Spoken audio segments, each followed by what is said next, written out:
Thank you. You know, in life, everybody's objective and purpose is basically the same. It's to get all you can out of it and be peaceful and be happy. Right now, I want you to put your mind in neutral, because right now, I'm going to shock you right now, because my whole message is built around my passion. And after playing 11 years and being rejected 7 times, now you know why I'm here today. We have athletic slavery going on in America today. And it starts at a young age. These are fundamentally imposed characteristics that parents are exploiting their own children, showing them that without athletics, you're going to amount to nothing.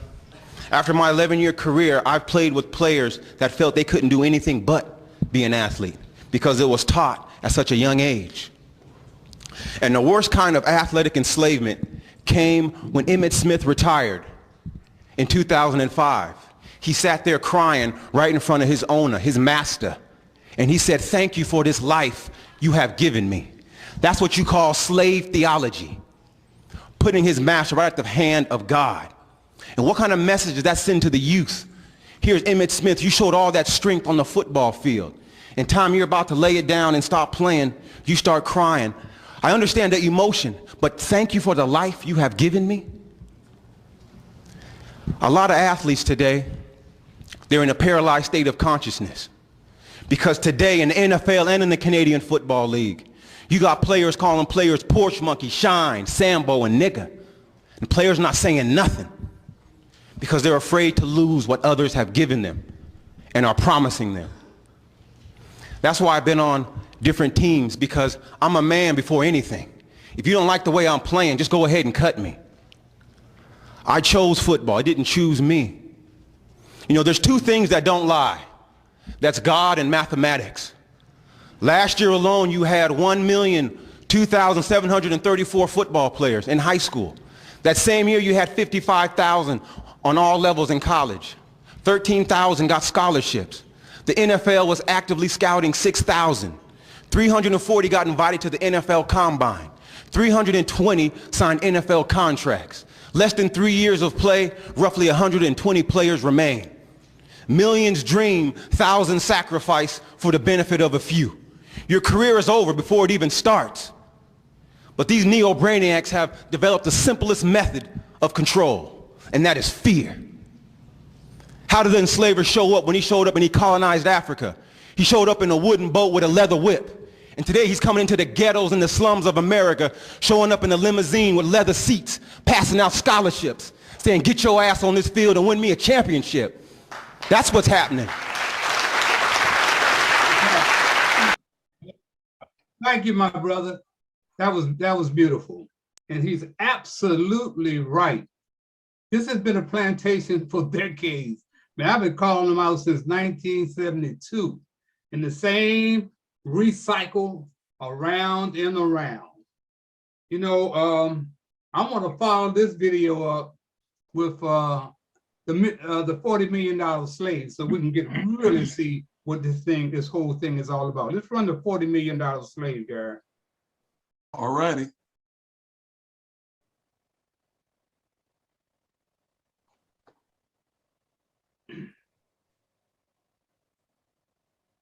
It's so great that 3 and Out's gonna have to wait. Let's get right to it. A brand new book comparing rich black athletes to slaves has gotten people talking all over the country. This is history, and this is Salesforce. The There was a time when 40 acres and a mule was the price black slaves sought as restitution for their forced servitude at the hands of white masters. But today, for the superior black athlete, that payment has swelled into millions of dollars, although the money comes without the important commodity of power. And the black slave, white owner mentality has remained intact. That is the argument at the core of William C. Rhoden's critically acclaimed new book, $40 Million Slaves, which postulates that not only is the ultra-rich black athlete still a slave beholden to white ownership, but that many of these slaves have willingly remained on the plantation. Okay. Joining me right now to talk about the book, That was good. Okay, Gary, that was good. That's my fault. But anyway, of course, You want to do more? no. Stephen A's Okay. guest is Bill Rhoden, Armstrong Williams, and two other folks. The point that I'm making here is the book was a scam. Why was it a scam? Because the most segregated institution in America today, second only to a church, is a media press room at Deadline. So Bill Rhoden talking about slaves, the slaves are in the media. You're a bigger slave than the athlete is. And this has been going on over and over again. All you gotta do is check the statistics and see how many black editors that we got in at major newspapers. When the deadline hits, there are few blacks making the final decision on what's going to go on the news. So that's where we are today. And I think it's so important that on Super Bowl Sunday, that here we are again. I remember in 1972, I had Roy Jefferson and Steve Garvey, who was a Player Association representative, talking about the exact same thing. 50 years later, here we are again. I like the style, you know, Hattie was talking to Maggie, I think it was this morning or last night one. Yesterday, yeah. Yeah, and Maggie said, you know, Maggie really analyzed this whole stuff. The Kansas City is out here, but she's still on it. I said, Hattie, Maggie is a pioneer. She's a pioneer sports broadcaster. This is what she does. Maggie, come on in and kind of bring us up to date on where we are this Sunday. Well, this Sunday we got two teams, once again, with a lot of black folks out there playing on the field, making some big money. What are they doing with it? But even more so than that, you know, the ownership remains the same. And basically, I know who I'm rooting for, and it ain't the Bengals. So, but you have to look, you know, I agree with a lot of what's said, though I have to say, as far as the media goes now, you do start seeing more and more black people in a position of speaking about it. And it's mainly because of ESPN, NBC has expanded theirs, things like that. And they're not, the one thing I always loved about sports is that people can give their opinion. It may not be what you want to hear, as Brian Flores, who has now, you know, put a lawsuit out against the NFL. But, you know, we still need to have more of a voice. And you know, with the amount of money that we have, it's time for folks to put their money together and become a buying group. And as far as the media goes, you know, there are a few black outlets, but they don't have much power, and their coverage is suspect. But there is a presence now within the media that was not there, believe me, when I first started 50 years ago. It just was flat out not there. And I've known Bill Rhoden because he used to work for the Baltimore Sun for years and years and years too. And, you know, he and I would walk in someplace and we'd be about the only two black folks in the room. You know, there was always a few written ones, but as far as this on air spoken, didn't happen, or very few happened. Right. And Harold, you were one of them.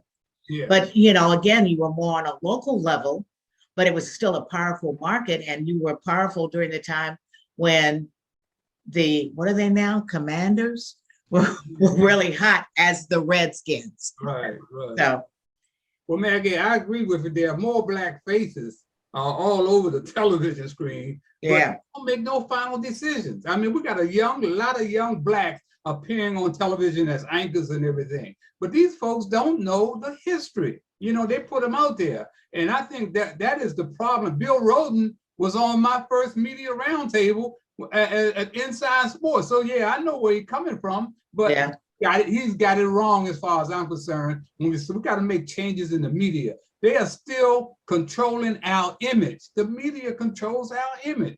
So we got to get black-owned media outlets, and that's what I think we need more of. Marc Clarke, come on in. I know Marc is. Let me say this, man. I want to thank Marc, man, because back in October I celebrated 47 years of the Rumble in the Jungle with Muhammad Ali, and I got it on television in 1975 at WRC affiliate NBC, and it hasn't been back on since. But when Marc went over to WSA TV9, thanks to our man who introduced us, of course, the late Joe Gorham, who hooked us up, Marc made sure that he got my piece with Muhammad Ali, or at least a segment. Marc, thank you. And hey, man, welcome back to Speak the Truth.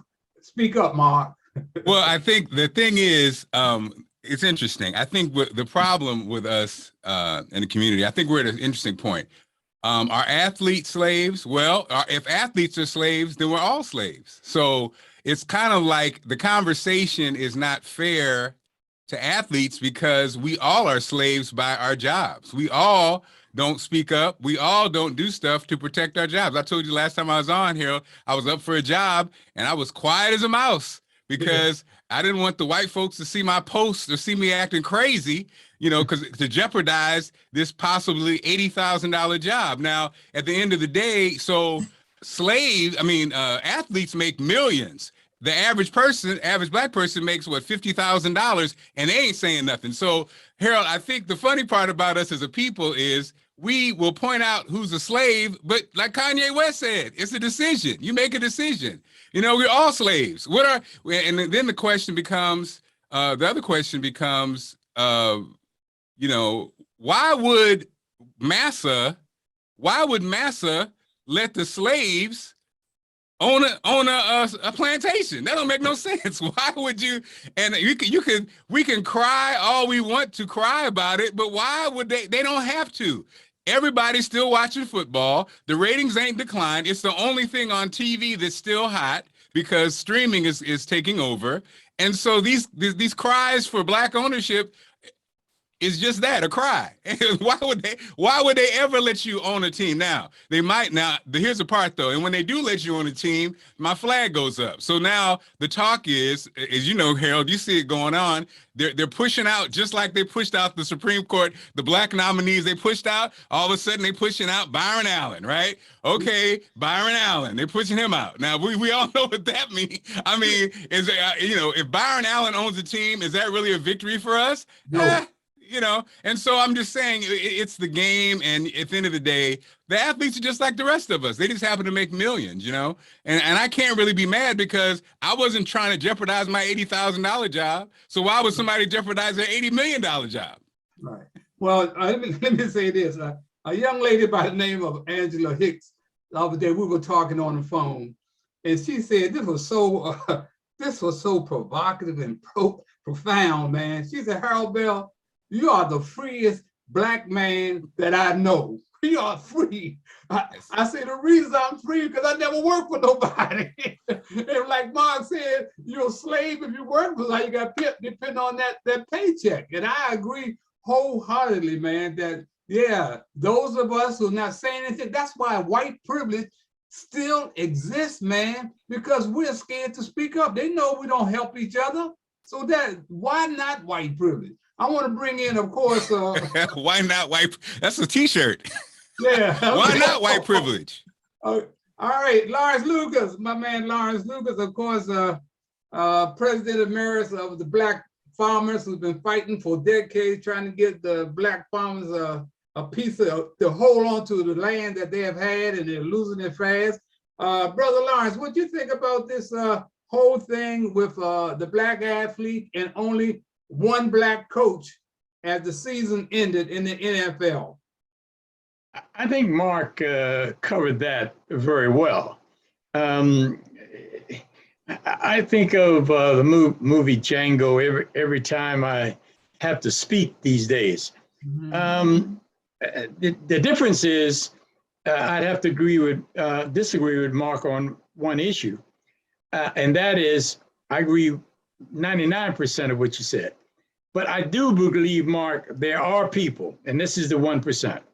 I do believe there are people that are still on the job, that are making sacrifices for the right reason. I think of the plantation idea. We look at the Department of Agriculture and the black farmers.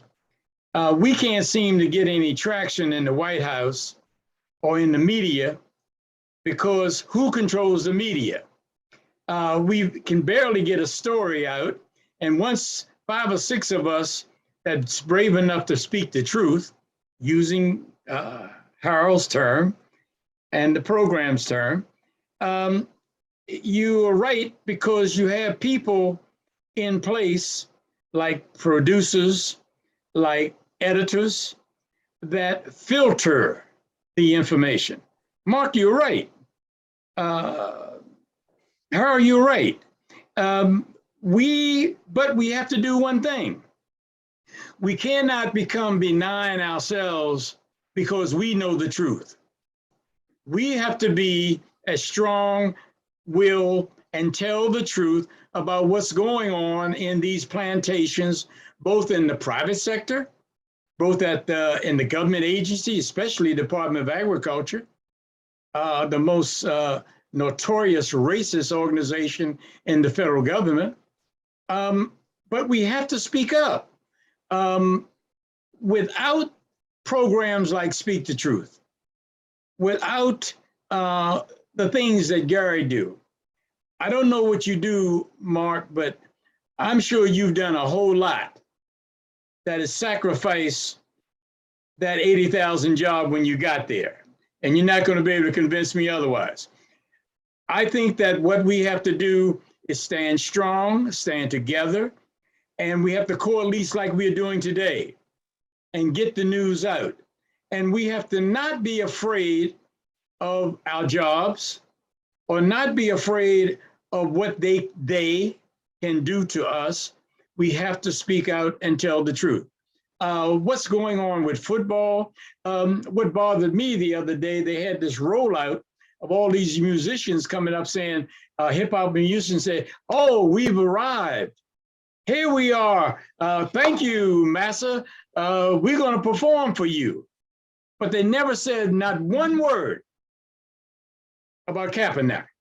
They didn't say not one word about the racist discrimination going on in football. They didn't say anything about an owner giving up or the owners chipping together and making sure there's a black owner. So you got these people who become pimps and they wear collars turned around backwards. They pretend to be black leaders and they pretend to be people who care about you. But the most ridiculous thing I've ever seen, how can you have people coming on talking about hip hop and I'm here and thank you for doing what you're doing for me, Massa, and not talk about the racism that goes on in football from the bottom to the top. Okay, that's right, good. Okay, I'd like to go to our attorney down in Selma, Alabama, Michael Jackson. How you doing, Michael? I'm doing great. I totally agree with a lot of what Mark said. He broke that down very well. Now, this is my issue with some of this stuff. When I go to these schools speaking to these kids, and you ask them, "Hey, what you want to be?" I'm talking about the black male kid. What you want to be? A football player, a basketball player. And and then I get into where you got to get your education so you can read your contracts and all that, so you don't end up broke like most of them. after they retire. So I get in that discussion. But parents and other teachers and everybody, they don't really get into explaining the chances of making the pros are so slim. It's scary that, as you know, last year at the black colleges, not one player got drafted. And you remember Deion Sanders was complaining that just at the black colleges, not one player got drafted. So we have to somehow get kids, and I've been thinking about this a lot for the last 2 weeks about how to get kids to understand the importance of a college degree or a trade school degree or something where they just not focused on playing sports. My stepson, I just realized I was trying to get him signed up for the ACT again. And, you know, we putting down these colleges and all, and I'm putting down the colleges his scores are going to be sent to. But at some point I realized he trying to play football in college. He didn't play last year, senior year, but he was playing football in high school. But something hit me when he wanted to put down Jackson State, where Deion Sanders was. And I asked him, I said, are you trying to play football in college? He said, yes. So I had the wrong school down that if I had known that's what he wanted to do.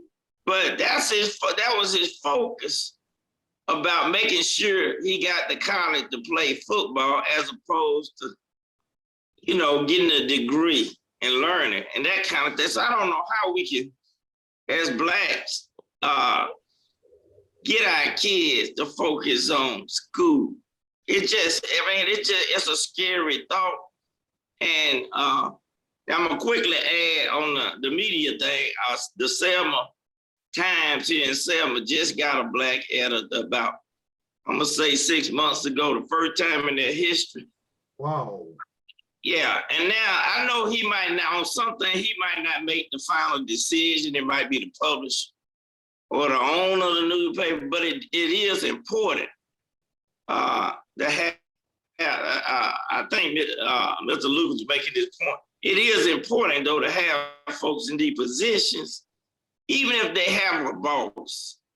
It still is important because if you at the table, you can at least, you might not say something every time, but there are some situations where that black voice is gonna bring something to the attention that these folks don't even understand or didn't even look at.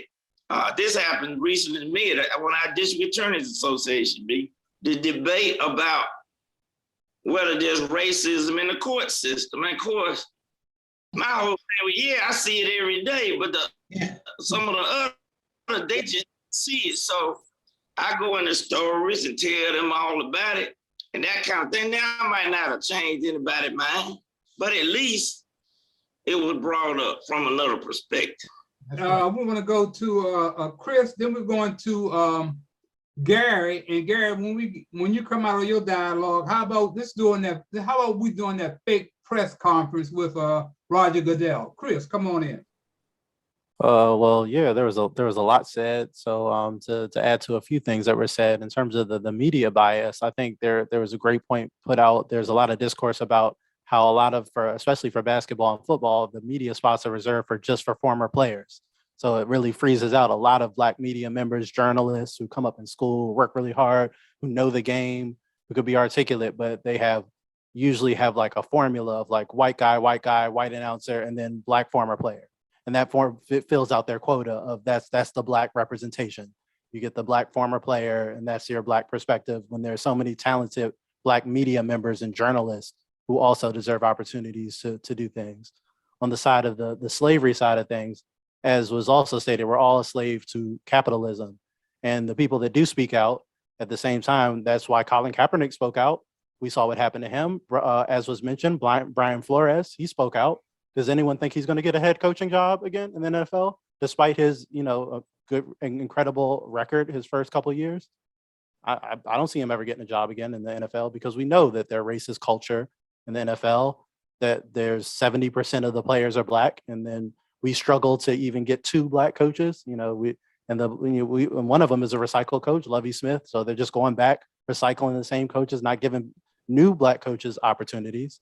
So, and then they have the coach down there in Miami, who they are talking about is his dad is Black. So they're really reaching at this point because his dad is Black. But I mean, I don't know. I'm not going to even touch on that. But if you look at the pictures, he's as Black as the sky, the cloud, as flower. So we'll see. But in terms of everything else, yeah, I think there are a lot of great points made in terms of just the culture we are in right now. All right, Gary, come on in, Gary. I'm gonna be brief and use an analogy that doesn't have anything to do with sports, but you'll see the connection in a minute. I'm a diversity and inclusion, diversity, equity, inclusion expert, and I go around to all these companies and for years. And so I had to go out to a Midwest in Moline, Illinois, and John Deere and some of the factories out there in Davenport, Iowa, and the Quad Cities, they kept asking me, well, how come we can't find qualified Black people? And the easy answer was you keep going to the same schools. You're not going to recruit.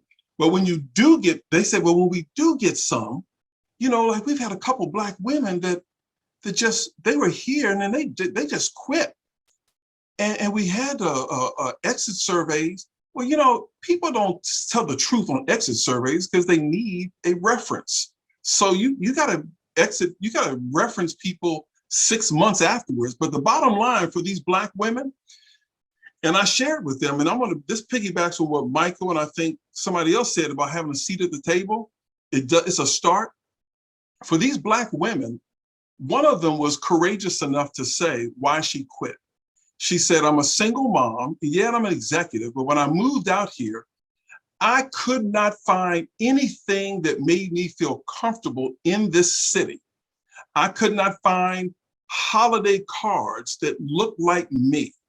I went to get my hair done and my daughter's hair done, and I was told we don't do Black hair. She said, so after weeks and weeks of that, we just simply didn't feel comfortable, and I left. Now, a year later, they made some changes, but they had that lady who was courageous enough to tell them that and give them that feedback. But if she wasn't at the table, it's right back to what we're talking about. Okay, do the press conference on Roger Goodell.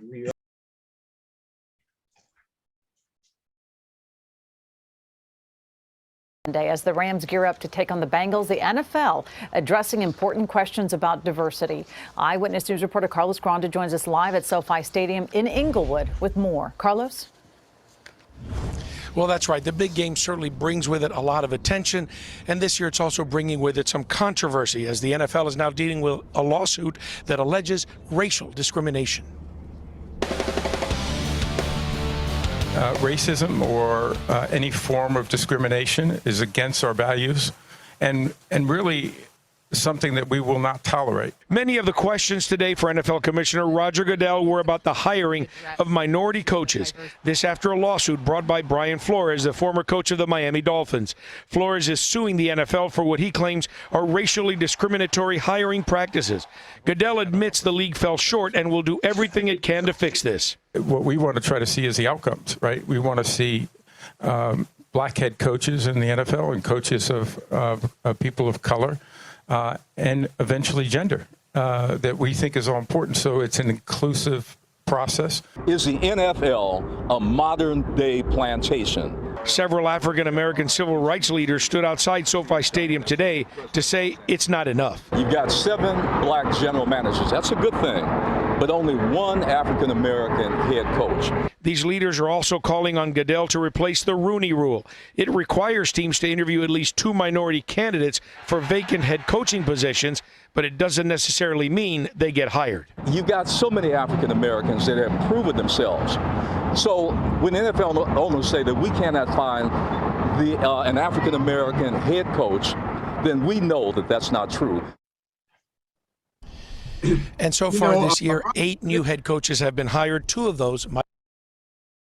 Roger Goodell is funny. What was that guy's name? Pinocchio. Every time he lied, his nose got bigger. It's a wonder Roger Goodell's nose didn't come through that screen. last came in with that same lie. Well, I want to say this, man. You know, as far as the media goes, we've seen this stuff be a circus for years. And like Maggie said, others said, you got to have somebody at the table. Now, when I look at some of the people at the table who came through inside sports personally, I look at David Aldridge. Okay, he's the head man at the Atlantic now. Came from TNT, came from ESPN, came from the Washington Post. We got James Brown at CBS. Okay, we got Jared Bell at USA Today, Kevin Blackstone at ESPN, the Washington Post, William Roden with the New York Post now on ESPN, and Michael Wilbon. All of these that we don't have nobody that sit at the table. These guys, David Aldridge, tries sometimes, he's a good guy, but man, we don't have anybody to really speak up for us. I mean, Michael Wilbon would tell you the biggest lie that you ever want to hear. James Brown. I'm talking about what I know now. I'm not talking about what I heard. I'm talking about all of these guys. Kevin Blackstone. Let me tell you what happened when Willie Wood died. When Willie Wood died, okay, I got the news right away. So what did I do? I picked up the phone and called Jared Bell. I remember when Jared Bell came to this town. I was on shows with him. He'd been on Inside Sports. I said, Jared, Willie Wood just died, man. Will you do something on him? You know what he told me? He said, Harold, I'm getting ready to go on vacation. Boy, I was so glad that I couldn't get through that phone. Here, this brother, head of the NFL for USA Today, and Willie Wood, an NFL Hall of Famer, great player, Super Bowl, and you were talking about you going on vacation? You can't write something on Willie Wood. You right here in Washington, D.C. Man, that is the kind of ridiculous stuff. Then Michael Wilbon said, Michael, will you check and find out why the Jackie Robinson Museum is not up yet? Why it's not up and running, man? He said, Harold, I'm gonna see the commissioner this week, and I'm gonna ask the commissioner. That was 5 years ago. In the Jackie Robinson Museum, nothing is happening. So these are James Brown ain't gonna say nothing. He won't say nothing about nothing.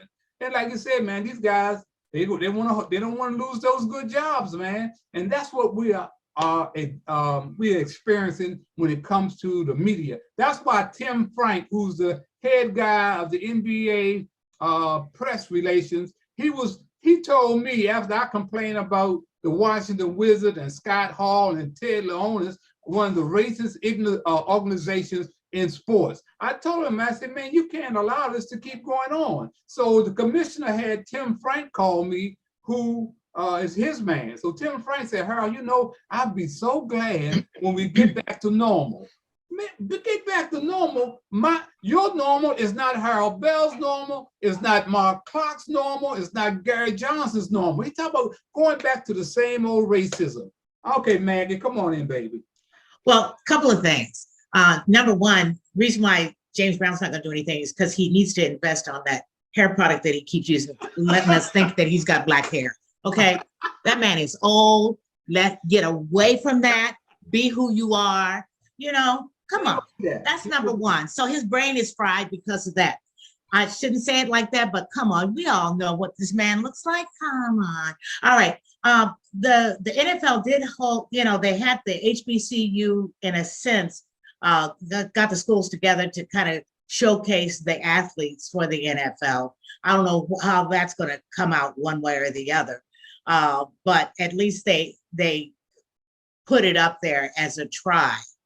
But the other thing that I see, and you've just said it 4 or 5 times, Harold, got to get a seat at the table, got to get some kind of ownership. You know, we can talk all we want to, but most of these groups, most of the NFL teams owned by families.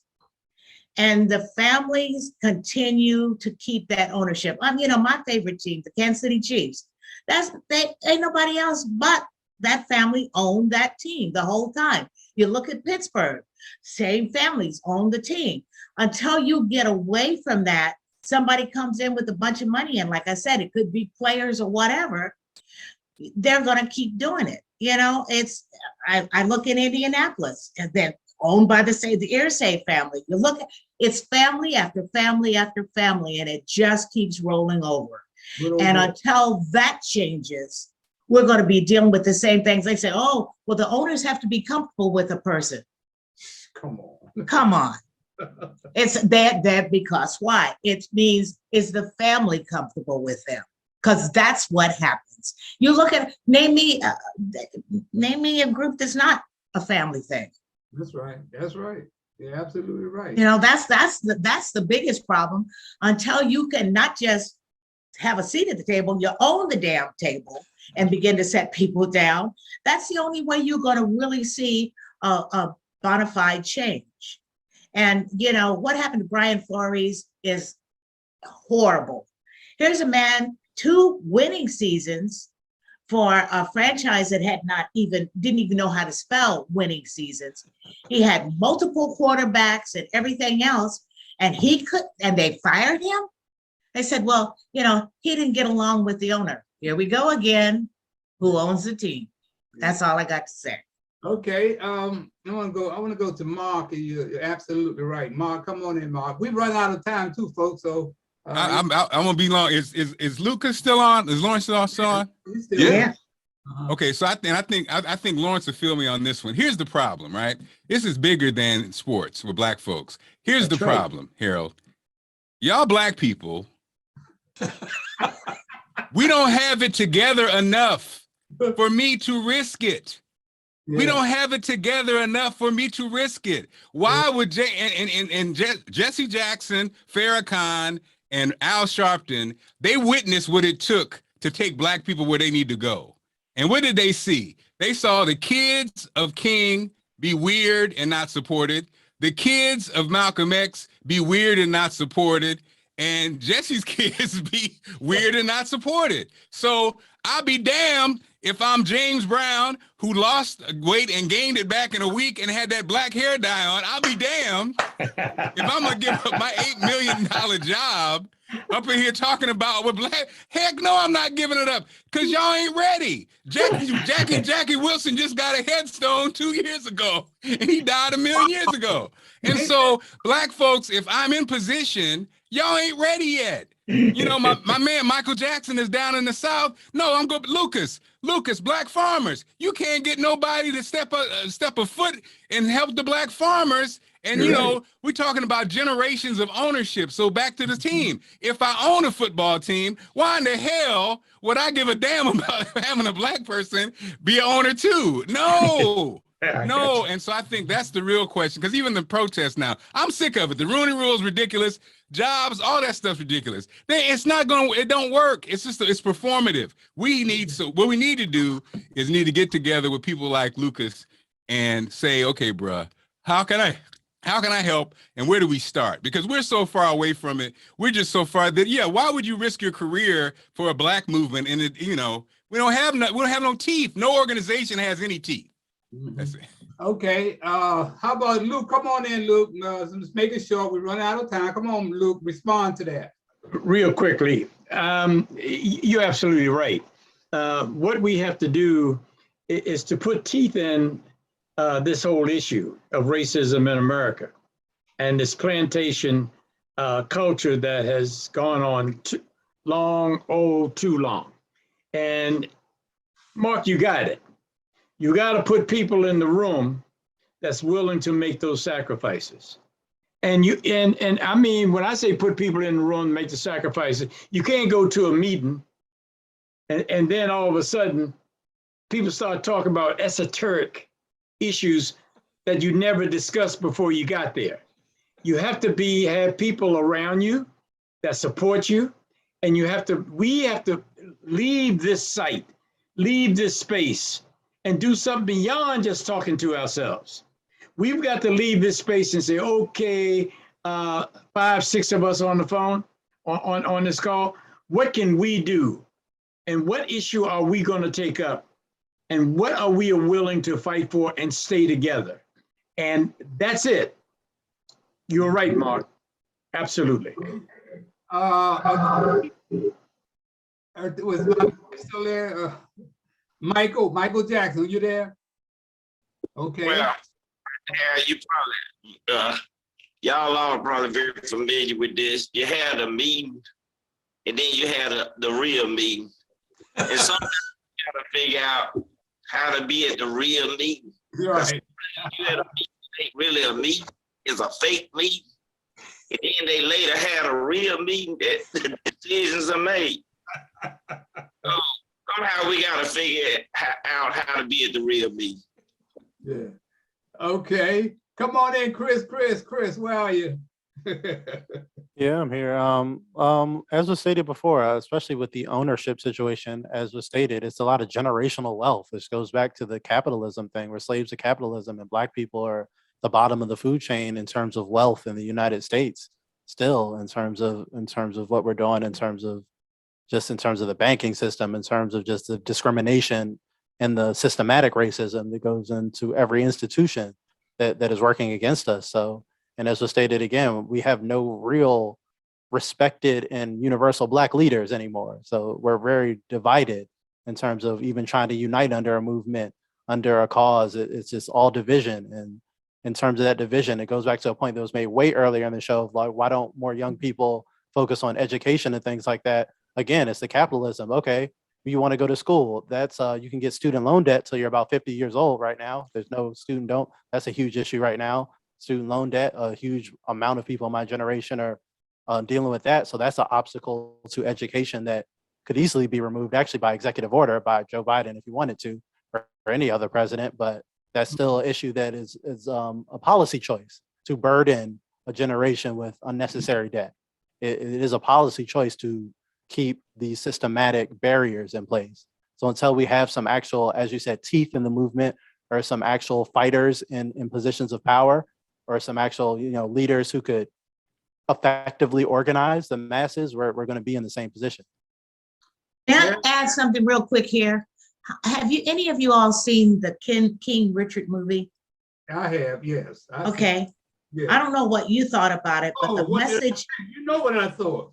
the message I got out of it more than anything was the positive thought pattern that he kept feeding those kids. Amen. It was about education. Yeah, you can be an athlete, but you and we want you to be the best athlete, but let's have education out there first.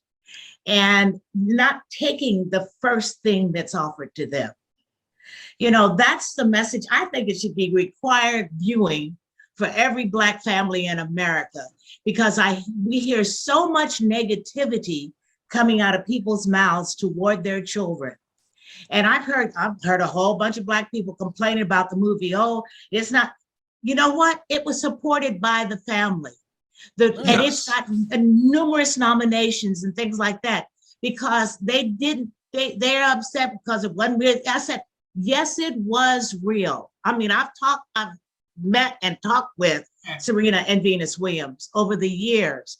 But the thing that came out in that movie more than anything, and may have been overlooked, was education. I think be the best prepared.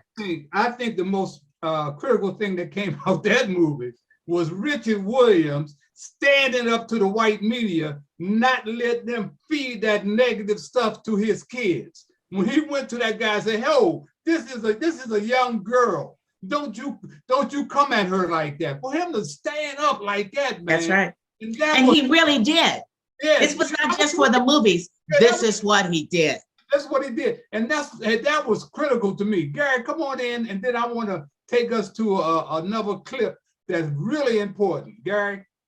I can do this in about 30 seconds. Mark talked about Black leaders. All of us have at some point.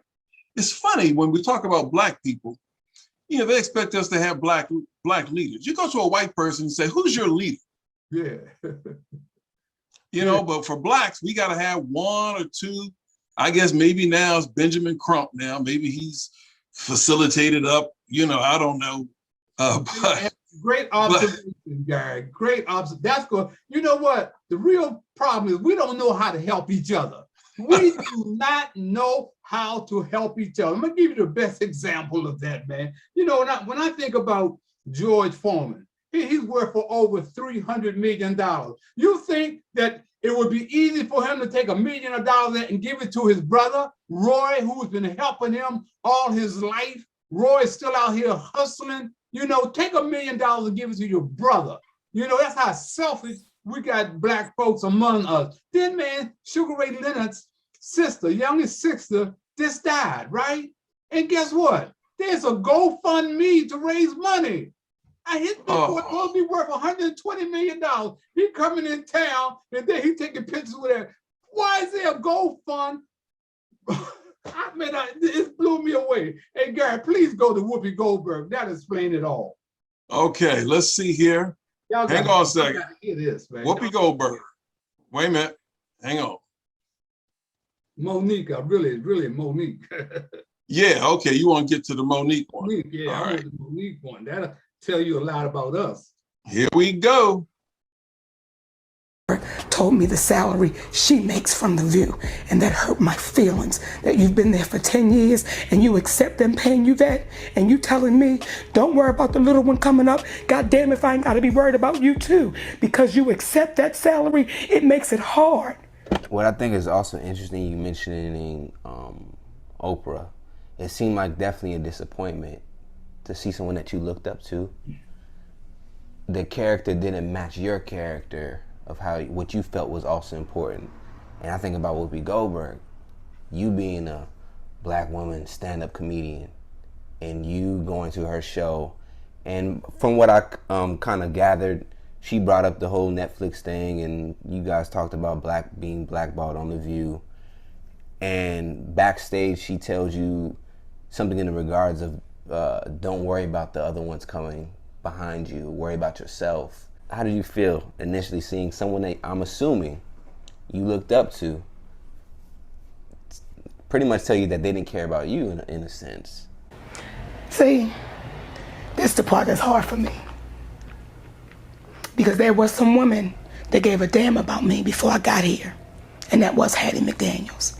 That was Eartha Kitt. That was Ida B. Wells. That was Louise Beavers. That was those black women saying, I'm going to take these ass whippings so hopefully you won't have to take them.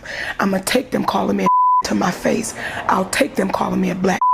I'll take them telling me, you better not step over this line. I'll take all of that so hopefully you won't have to. Patti LaBelle hugs me in a way, baby, that hug came from a place of love. That's Aunt Patty in the community. And when I first met that woman, she held on to me so tight, and I was one of the last people in line of hundreds of people that stood in line at a concert. And she hugged me like I was the first. So I hold on to those memories to make me say, let me make sure that when a little girl holds on to me, she feels the same way I felt when Patti LaBelle held on to me at a concert after hugging people for 2 hours. You hear me? 2 hours. And she hugged me like I was the first person in line. So when ain't no cameras rolling, Patti LaBelle is Patti LaBelle. See, when I first met Patti LaBelle, I was going through my second divorce, right? And I found out what I had to pay. So I'm backstage, baby, drama, going through it. That woman pulled me to the side and said, come here, little girl. What's wrong with you? Don't you ever let them see you fall apart.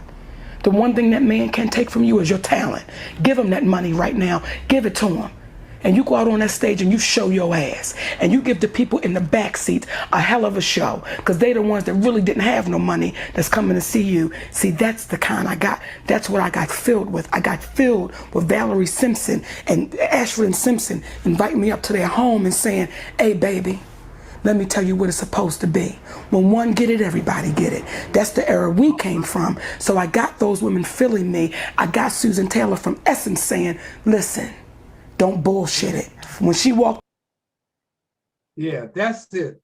That's the, when one gets it, everyone gets, she was so emotional about that, man. How, Patti LaBelle, that was how Muhammad Ali was. When the cameras weren't rolling, he was walking out in the neighborhood by himself, and the sad thing about this, I have sacrificed a lot for the David Aldridge, for the James Brown, so they wouldn't have to take this ass kicking that I had to take for the past 50 years. They don't even appreciate that. You know who else didn't appreciate it? I go back to Jim Brown, man. When I'm talking to Jim Brown, he said, Harold, you're getting all too, about the kids, man. The kids don't vote. That's when I found out that Jim Brown wasn't the guy that I thought he was. He wasn't about no kids. He was about a dollar bill. You understand? He wouldn't took that $50 million from Trump. You understand? That's all he was doing. And people don't realize why he was run out of Cleveland by the guy who came in. Maggie, what was the guy's name that was coach at the Green Bay Packers and came in as the general manager and president of Cleveland? What was his name, Maggie? He was a coach at Green Bay. Vince Lombardi. What's his name? Vince Lombardi. No, not that. No. It was the yeah, I know. I see his face. Yeah, well, anyway, let me tell you, well, he came in and Jim Brown had an office there, right? And he found out that Jim Brown wasn't doing nothing but hustling the players to make donations to America program. He kicked Jim Brown out of Cleveland. Mike Holmgren. Yes, that's who it is. Yes. What's his name? Mike Holmgren. Holmgren. That's right. Holmgren. Yeah.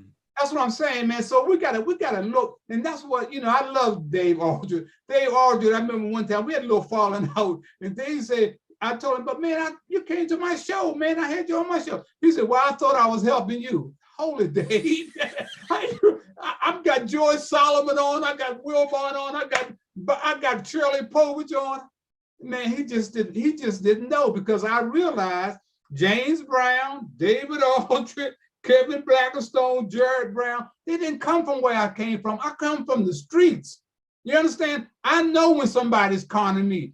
David Aldridge didn't know that John Thompson was conning him. So David called him a sacred cow. He ain't no sacred cow. He ain't nobody's sacred cow, man. So we got to realize and be real about it. Out of all these 6 people I talk about, David Aldridge is probably the only one that I would care something about and give some respect to. The rest of them, they're looking out for nobody but themselves. So we got about a few minutes left. I'm gonna come back to Maggie real quick. Come on, baby.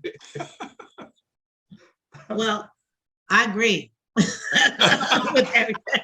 I mean, what can I say, Harold? You know, it's like I continue as I throughout my whole career. It's like, if I can help you get your career going, whatever. You know, my former producer Adele, I kept opening doors for her. She got moved up to executive producer. Now she's won, you know, a couple of Emmys, Gracies, whatever. And that's what I've done with everyone that I've worked with, whether they're Black or white. I believe my parents taught me, you know, when people say, who were your mentors? I said, my mom and dad, because I watched them help the community. I have a friend that lives out in California that I was hoping to see during the Super Bowl. But she was telling me, you know, and you forget about stuff like this. She said, you know, when your mom and dad would go someplace, if we were just going up to Omaha or down to Wichita, they'd come to her mom and dad and say, can we take Gloria and Teresa with us? You know, just to expose them to other things, because her mom was a divorced mom and struggled and things like that. My mom was constantly out there helping, not only with church groups, but also with Girl Scouts and everything else. It was constantly lifting up. And that's the way I was raised, and that's the way I continue to do. Maggie. And so I just think that more parents need to look at themselves in the mirror and say, what am I doing to not only help my family, because it becomes a community thing. It's not just one child. That if you help your child will have a friend that may not have a good, strong base. Bring them on with you. It makes such a big difference. Maggie, I'm sitting here right today because of you. I'm sitting in this seat today because of you. Because you talking about reach back, nobody know how to reach back more than you. Ain't no doubt about that. Hey, Gary, do we have that piece on CBS that 46 that did on me in Atlanta? Do you have that video? Oh, you didn't tell me about that. All right, that's all right. I can add it into the show, okay, but you told me about the Doug Williams piece. Let me say this.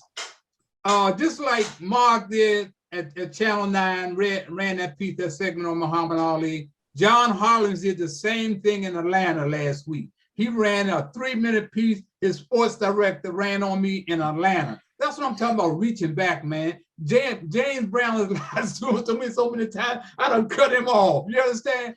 It's about helping each other. We don't know how to help each other, man. We do, yeah. It is really sad. Come on, Luke. Come on, Luke, real quick, Luke. Okay, okay, Lou gone. Michael, come on, Michael. Well, real quick, I want to say I'm glad you ran that piece on Monique. Yeah. A lot of people were criticizing her for turning down that money at Netflix. And criticized Judge Joe Brown when they were trying to cut his salary. He wouldn't take that. And so people really don't know what some of these pioneers have gone through. That's right. And so I'm glad you ran that piece. Yeah. Well, that was a very important piece because it took me back to Jim Brown, man. When I thought he was about the kids, man, he told me the kids don't vote. I felt like crying myself, man. This brother done fooled me all this long. But sometimes Peter Green taught me, he said, Harold, if I'm gonna use the word nigga, because they keep talking about N-word. N-word. What does N-word? What does N-word mean? You understand? Peter said, if a nigga don't like you, and you know that nigga don't like you, but he don't know that you know you can do anything to him you want to. So I agree with Petey. This is his piece in Atlanta that ran last Sunday. Thank you, Gary. Ali was one of the most iconic figures in all of sport. Heavyweight champ, activist, and Olympic torchbearer. Much of Ali's life from 1972 on is outlined in Harold K. Bell's book, Inside Sports, 50th Anniversary. And Harold joins us now live. Harold, before we get into the specifics, give us a little overview of this book. Well, already 50 years of Inside Sports, my talk show. I founded in 1972. And really, the book kind of takes you through photo-wise. You know, I got a book of maybe 400 pages, but I wanted a book with all the great people that I interviewed during my career. The people helped make me. And Muhammad Ali and Red Auerbach were the first to give me credibility. So we go from Muhammad Ali to Red Auerbach, Jim Brown, Don King, Hank Aaron, you know, Dave Bing, you know, Sugar Ray Leonard. All those folks are in the book that helped me become a success with my Inside Sports talk show. And so now I'm celebrating 50 years. Unbelievable. You know, if everyone followed Ali, they know how he seemed to defy the odds at times. First, the historic knockout of Sonny Liston, then George Foreman. I mean, just on and on and on. The way he came back, won the title multiple times. Just talk about Ali's resilience and what you learned from talking to him about that. Well, you know, I think one thing that I learned from Muhammad Ali, he was never scared of anything. He was never scared to try anything. And a lot of times, you know, he scared me. He was never scared. And a couple of times that I was scared was, of course, the fight with George Foreman in Zaire. But I also was scared for him because George Foreman, man, was knocking out everybody in the first round, young dude, and I was scared, man. So I went to watch the fight on closed circuit television here in Washington, D.C., and of course, that became one of the historical fights of his career. And the other time I was scared for him was when he fought, of course, ending his career with the guy Larry Holmes, that he was his mentor. Hey, you know what, Harold? I don't think I've seen a better moment personally than the night in 1996 when he lit the cauldron here in Atlanta, because nobody knew. I talked to Billy Payne about this, and that was such a huge secret. And, you know, he lit the cauldron to kick off the Centennial Olympic Games. That was such a huge moment, wasn't it? That was. That was very emotional for me to watch that, man, that he made his way. That's the kind of courage this guy had. Like I said, he wasn't scared of nothing. And that proved it right there. When he took that torch in Atlanta, man, in his condition with Parkinson, and made his way up to the podium, man, that was a very emotional and courageous moment to me in Muhammad Ali's career. So, hey, man. Well, Harold, I want to plug this book. It's a great book here. I've signed it. You signed one to me, which I really appreciate. But this is Harold K. Bell's book, Inside Sports, the 50th Anniversary. Harold, thanks so much for being on with us. We appreciate it, man. Thank you, Fred. Thank you, John Hollins. John pushed that for me, man. That's what I'm talking about, networking. That's what I've always done, you know. And you guys that are sitting here, you know, I owe, you know, my success and still out here at my age having an impact, and that's what it's all about. Gary, can we run that piece on Doug Williams for Black History Month? Yes, Doug Williams. Let's see here. Got me in the control room here. Let's go. Here we go. Super Bowl 22, number 1. Doug Williams' performance in Super Bowl 22 is what dreams are made of. Play action fake. Williams going up top. Got Sanders on the fly. Midfield. He's gone. The 30, the 20, the 15, the 10. Touchdown, Washington Redskins. It was a performance that you could make a movie about. Nobody believe it. Williams the pass, lobs it up. He's got Clarke at the goal line. He's got it. This was just a backup guy.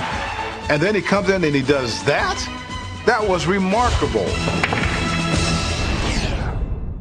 Even more remarkable is how much our number 1 Super Bowl performer had to overcome to put the Redskins in position to win. That game was a soap opera. It looked for a moment that once again things were going to go very badly for the Redskins. Can you believe that? In one play, the Broncos are up. Well, the Redskins are stunned. Trailing 10-0, Washington got its biggest scare from its own quarterback. Did you see him twist his leg when he went down? Doug Williams has got to have a sore leg. Oh, no. When Doug goes down, you're thinking, oh, it's over. He's not coming back.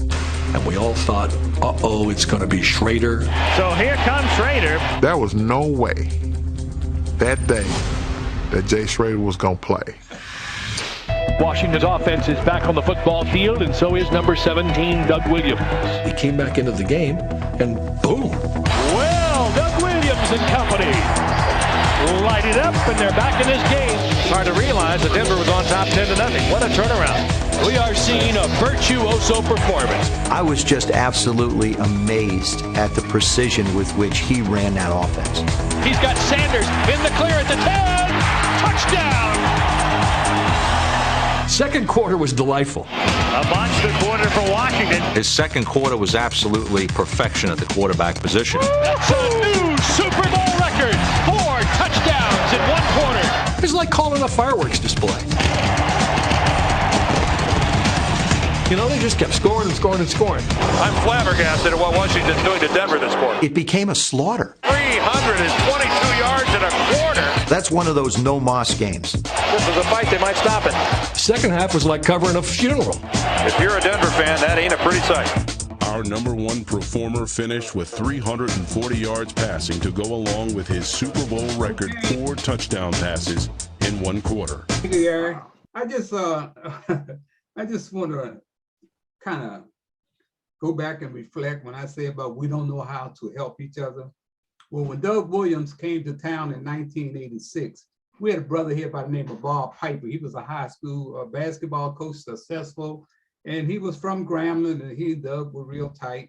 So when he found out that Doug was coming to town, he said, Doug, look, I want you to hook up with Harold Bell, because he'll keep all the freeloaders off you. You know, he said, they're going to be waiting for you, whole country boy. He goes, hang with Harold Bell, and ain't nobody going to mess with you. So Doug came into town, and of course, you know, I became his mentor in this sort of way, had him on my show. He played Santa Claus for the kids, you know, we did a lot of things together. But you know what happened? Soon as Doug Williams won the Super Bowl, shit, he was over at Channel 4 with George Michael. I couldn't find him. You hear what I'm saying? But that's how we do, man. We forget, man. All he had to do is say, hey, Harold, hang out with me, and I was going to get paid too. You understand? But we don't understand. Sugar Ray Leonard the same way, Will Barn the same way, James Brown, Maureen Bunyan, all of them the same way. Henry Kennedy, you name them. We don't know how to help each other, man. Cornelius Green, the first black quarterback at Ohio State. You know who took him? I took him under my wing. When nobody else would give him any play in town, I invited Woody Hayes, Archie Griffin, Cornelius Green, and others. I gave a tribute down to the Shoreham Hotel. I got the hustler in the street to give me money to pay for the banquet. I brought them in, right? I got Walter Fontour there. I got the judges there. Man, you name them. Jim Vance co-hosted with me. And guess how Cornelius Green paid me back? He said, look, Harold, I'm working with the district now. I think I can get you $10,000 for kids in trouble. I said, oh man, that's great, man. So he got it. So him and he had another a scammer with him. They got $10,000 from him. Guess what he called me? Harold, we need to get $2,000 back. I said, what? Man, are you kidding? This is Cornelius Green. And you know, I cut him loose because I kept giving him a chance, man. Say, Harold, I made a mistake. And one day I'm down at Ben's Chili Bowl. I'm the historian down there. He comes in with some kids from St. Albans. They hire him as St. Albans. He done had all kinds of problems, believe me. At St. Albans, this is a great job for him. He come in with the kids. So I said, man, why don't you come down and speak to some of the groups that come in to Ben's Chili Bowl from all over the country. Okay, Harold. Never showed up, called me, came over to school. So this is a kind of a mentality that we got going on in our community. It is nothing new, but I didn't experience it firsthand. 32 millionaires came to me, but 2 come back. Dave Aldridge and John Thompson's wife gave Hattie and I $40,000 after you got $6 million from her divorce with Gwen, which I helped her get the divorce. And she gave $10,000 to me and Hattie. You understand? So man, the history, man, this is Black History Month. They don't want to know that history, but that is the real deal, man. So, hey man, once again, you know, like I said, man, I had a brother, we're gonna go out here with this. He said, James Wiggins Jr. replied to a comment that I made about Doc Walker, former Washington Redskin player. Doc was on TV. We all know what's going on with the Redskins, right? There's Doc on TV plugging the Redskins, man, the organization. And I hit him back, man. I said, Doc, you are still selling out by any means necessary. So this is what the brother wrote back. James Wiggins wrote back. He said, I love Harold Bell, not scared to be a free man. Ain't that something? So I'm saying, man, you don't know who's watching you, man. So I'm gonna give everybody a minute because I'm looking at the time. I can give everybody a minute as we go out of here. Maggie, come on, Maggie, take a minute now, Maggie. Go Rams. I won't need a whole minute. Okay, baby, all right. And that and the fact that, you know, the one thing I love about you more than anything, Harold, is you're not afraid to share your Rolodex. Because you know, over the years, I've had some fabulous shows because of you knowing everybody. And I don't say that about many people, but I remember, you know, when Detroit was having all those problems and he goes, who you want on? You know, the mayor. Okay, no problem. You know, that's your Rolodex and the love that you and Hattie have for each other. You know, I wish you continued blessings for that, because when I think of you, I can't say your name, just Harold Bell. It's always Harold and Hattie. Right. Love you. I can love you too. Mark, come on, Mark. I had to laugh because Harold, I think what we have in our community is it's a character crisis, you know. It's a character crisis, but again, you know, there's a reason, you know, it was designed that way, and we know it was designed that way. So a lot of these people, man, they're scared, you know, they're scared millionaires. They're scared to pull people up and help people. And so I feel blessed to meet you. I'm glad we're able to give the flowers now, brother, because you're one of the most influential, powerful men I've met. And I got to say this, you know, as my minute wraps up, a lot of brothers have not had a chance to meet great Black men in their lives, to meet them as a guy who wasn't raised with their dad. But I got to say, you're on my list, my Mount Rushmore of great Black men, brother. And I'm glad I met you. Thank you. Thank you. Thank you. Michael Jackson. I just want to say, great show. I love this show today, and I want to keep stressing education for the kids. That I believe that's the key to keep us and get us out of poverty. And happy Valentine's Day, everybody, since I won't see y'all tomorrow. Okay, love you, man. Love you, man. Is Lawrence Lucas still here? I'm still here, Harold.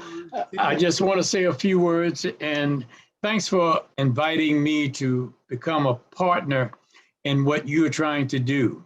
I've been knowing you ever since high school, and that's a long time.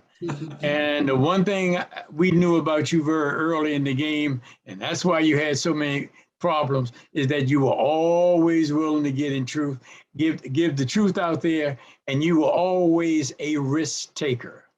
And although I did not follow you every minute and every day and every month and every year, I knew every once in a while someone was telling me, well, you know, Harold's out there and he's still out there doing what he can for young people and for our people. And I want to thank all of you on the show for doing what you do to make our lives and Black people's lives better. Thank you very much, Harry Bell, and to all of you on this network.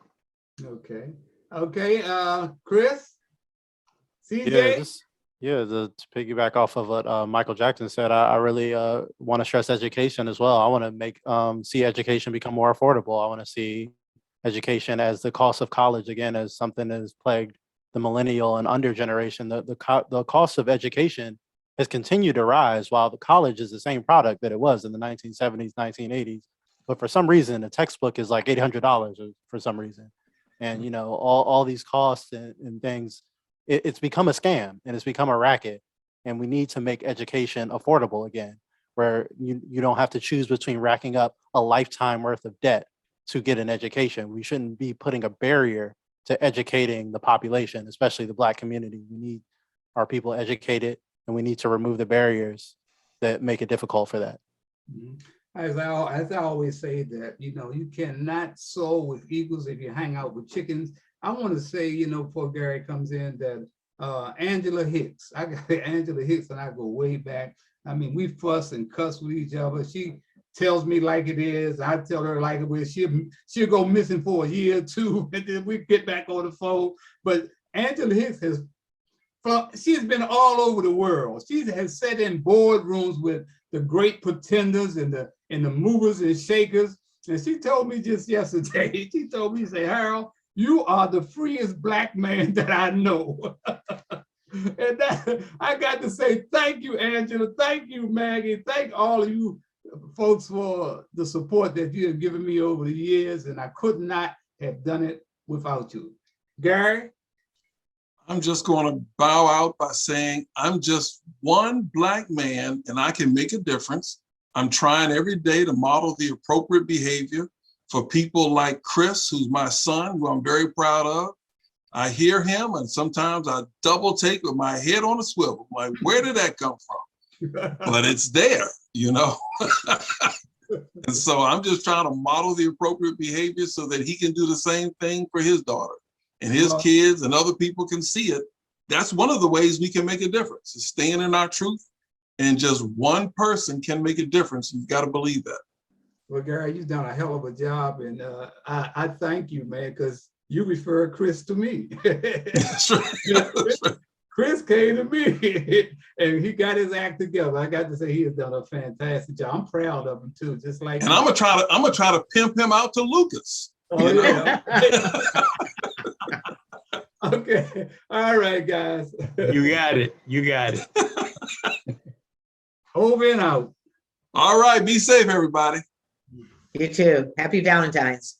Happy Valentine's Day. Happy Valentine's Day.